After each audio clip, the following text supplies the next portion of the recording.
Magandang umaga! Kumusta po? Narito po ulit ang update natin para sa lagay ng ating panahon. Ngayong umaga po ng February 6, 2026. Sa ngayon po ay nag-landfall na nga ang bagyong Basyang at nasa kalupaan na sa vicinity ng Surigao del Sur na patuloy pa rin na nagdudulot ng mga pag-uulan sa malaking bahagi ng Visayas at Mindanao. Nataglay ang lakas ng hangin na umaabot po sa 75 kilometers per hour at bugso na 90 kilometers per hour at kumikilos pa west, northwestward sa bilis po na 15 kilometers per hour. Sa susunod na mga oras ay dadaan po yan sa may Bohol Sea at nagbabanta ulit na tatama o dadaan sa may Siquijor at sa southern part ng Negros Oriental hanggang mamayang hapon o gabi. At bukas ng madaling araw, posibleng nasa Sulusin na po yan at patungo po sa northern part ng Palawan hanggang sa Sabado at sa Linggo ng madaling araw, posibleng makalampas na po sa kalupaan at patungo na sa West Philippine Sea. Asahan na rin natin ang unti-unti na paghina ng bagyo dahil yan sa land interaction at sa Sabado, posibleng babalik yan sa tropical depression at sa Linggo, posibleng isa na lamang po yan na LPA lalo na at inaasahan ang paglakas ng amihan na isa pa sa magpapahina ng bagyo na nakakaapekto naman ang amihan ngayon dito po sa Luzon. Sa ngayon, dahil kay bagyong Basyang, ay nakataas po ngayon ang tropical cyclone wind signal number 2 sa southern portion ng Southern Leyte, sa may Pintuyan, San Ricardo, Liloan, San Francisco, Padre Burgos, Malitbog, Macrohon, City of Maasin, St. Bernard, San Juan, Anahawan, maging sa may Bohol, the southern portion ng Cebu, sa may Samboan, Malabuyok, Oslob, Ginatilan, Alegria, Dalaguete, Bolihon, Alcoy, Santander, Argao, Badyan, Mualbual, Loronda, Alcantara, Sibonga, Dumanjug, City of Carcar, Barili, Aloginsan, San Fernando, Pinamungahan, City of Naga, ganoon din po sa may Siquijor, Negros Oriental, and the southern portion ng Negros Occidental, sa may Candoni, City of Sipalay, Ilog, City of Cabancalan, Kawayan, Hinobaan, City of Himamaylan, Binalbagan, Isabela, Moises Padilla, La Castellana, Valladolid, Pulupandan, La Carlota City, San Enrique, Pontevedra at Hinigaran. Ganon din po sa southern portion ng Dinagat Island sa may Cagdianao, San Jose, Basilisa, Libjo. Ganon din sa may Surigao del Norte, kasama na po ang Siargao at Bukas Grandes Islands. Surigao del Sur, the extreme northern portion ng Davao Oriental sa may Boston,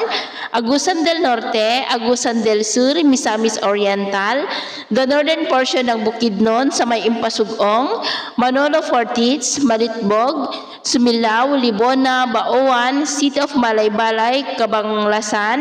Ganun din po sa northeastern portion ng Lanao del Norte sa may Iligan City, the northeastern portion ng Misamis Occidental sa may Balyangao, Plarider, Lopez Jaina, Oroquita City, Calamba, Aloran, Panowan at Camiguin. Signal number 1 naman sa southern portion ng Occidental Mindoro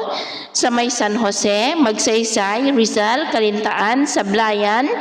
the southern portion ng Oriental Mindoro sa may Mansalay, Bulalakaw, Gloria, Pinamalayan, Bansud, Bungabong, Rojas, Romblon, the northern portion ng Palawan sa may Taytay, El Nido, Dumaran, Araceli, kasama na po ang Calamian, Cuyo, and Cagayan Silio Islands. Ganon din po sa southern portion ng Masbate,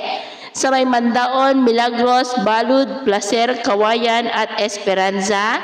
At signal number 1 rin sa southern portion ng Eastern Samar sa may Giwan, Salcedo, Mercedes, Giporlos, Balangiga, Lawaan, Kinapondan, General MacArthur, Hernani, Llorente, Balangkayan, City of Borongan, Maydolong. Ganoon din po sa southern portion ng Samar sa may Marabut, Basay, Santa Rita, Daram, Talarora, Zumaraga, Villarreal, Pinabacdao, Calbiga. Ganoon din sa may Biliran, Leyte, the rest of southern Leyte na lalabing bahagi ng Bohol,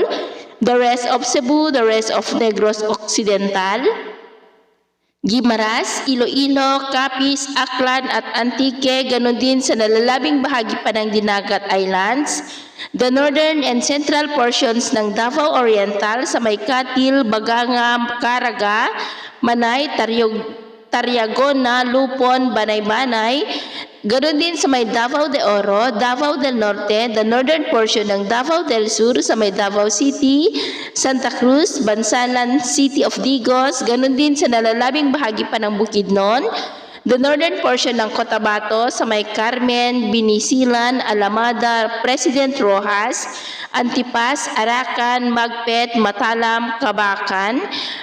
Pigkawayan, Libungan, Midsayap, Alyosan, Pikit, Makilala, City of Kidapawan, Emlang, ganoon din sa may Lanao del Sur, the northern portion ng Maguindanao del Norte sa may Buldon, Barira, Matanog, Parang, Sultan, Mastura, Sultan Kudarat, Cotabato City, Kabuntalan, Northern Kabuntalan, ganoon din po sa northern portion ng Maguindanao del Sur, sa may Pagagawan, Pagalungan, the rest of Lanao del Norte, nalalabing bahagi ng Misamis Occidental, the eastern and central portions ng Zamboanga del Norte, sa may Mutya, Pinyan, Polanco, Dipolog City, Dapitan City, Sibutad, Rizal, La Libertad, Labason, Kalawit, Liloy, Salug, Bakungan, Sindangan, Jose, Dalman, Manukan, President Manuel A. Rojas, Katipunan, Sergio Osmeña Sr., Siayan, Godot, Tampilisan, Gutalak, Balingguan, ganon din po sa northern and central portions ng Zamboanga del Sur sa may Bayog, Kumalarang, Lapuyan, San Miguel, Gipos, Dinas, San Pablo, Dumalinaw, Pagadian City, Tigbao, Lakewood, Dumingag, Mahayag, Molave, Josefina, Tambudig, Aurora, Ramon, Magsaysay, Sominot, Midsalip, Labangan, Tukuran at ganoon din po sa northern portion ng Zamboanga, Sibugay, Kabalasan, Diplahan, Naga, Titay, Ipil, Bug, Roseller, Lim at Siyay. Sa mga nabanggit na lugar, iba yung pag-iingat lamang po dahil posible dyan ang mga banta ng mga pagbaha at pagguho ng lupa. At mamaya ay sisikat naman ng araw sa malaking bahagi ng Luzon, pero sa Visayas at Mindanao, asahan pa rin ang cloudy skies with isolated light to heavy rains, dulot pa rin po ng bagyo maging sa ilang bahagi ng Southern Luzon.